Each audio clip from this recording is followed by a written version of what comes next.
It's the millions of people who rely on the tube to get to work who'll suffer most from tomorrow's unofficial strike. A similar walkout 2 weeks ago closed much of the tube network. If that's anything to go by, the District, Piccadilly, Metropolitan and Jubilee lines are the most likely to be hit. It's thought some drivers on the Central and Northern lines could also walk out.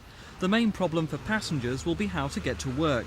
London buses say all their 4,000 vehicles will be on the road with an increased service to Heathrow. The roads are expected to be jam solid, but London businesses who stand to lose hundreds of thousands of pounds say motorists should be allowed to park on yellow lines. I think we'd like to see an easing of traffic restrictions because it would help to make it easier for people to come in by taxi and buses and other modes of transport.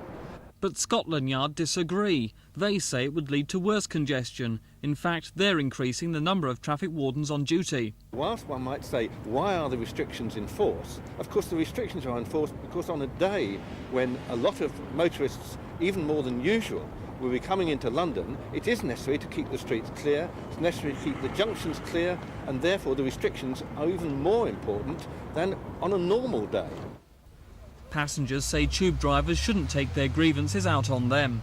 I must get to work, so just try to get there whichever way I can, which is last time it was walking and buses, and there weren't any taxis either, so 2 hours of misery. But I'm taking the day off. So you're not working at all, you're not making the effort at all to get to work? Do you have any sympathy with the drivers for the action they're taking? Well, I think that negotiation is far better than confrontation. Drivers say they're going on strike for an extra £64 a week for working trains without guards. London Underground say the only way to solve the dispute is through the proper union channels. If you could make one last-ditch appeal to the strikers before tomorrow, what would it be? Well, essentially to make it very clear to them that it will no impact on the final outcome and therefore will be pointless, and to assure them that we do wish to discuss their concerns, but we can only do it through the proper structure, their representatives, and with themselves talking directly to their own management.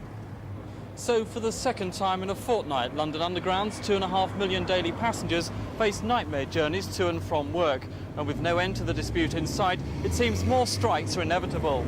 The best advice for tomorrow seems to be stay at home if you can. This is Mike Pearce at London Underground headquarters for Thames News.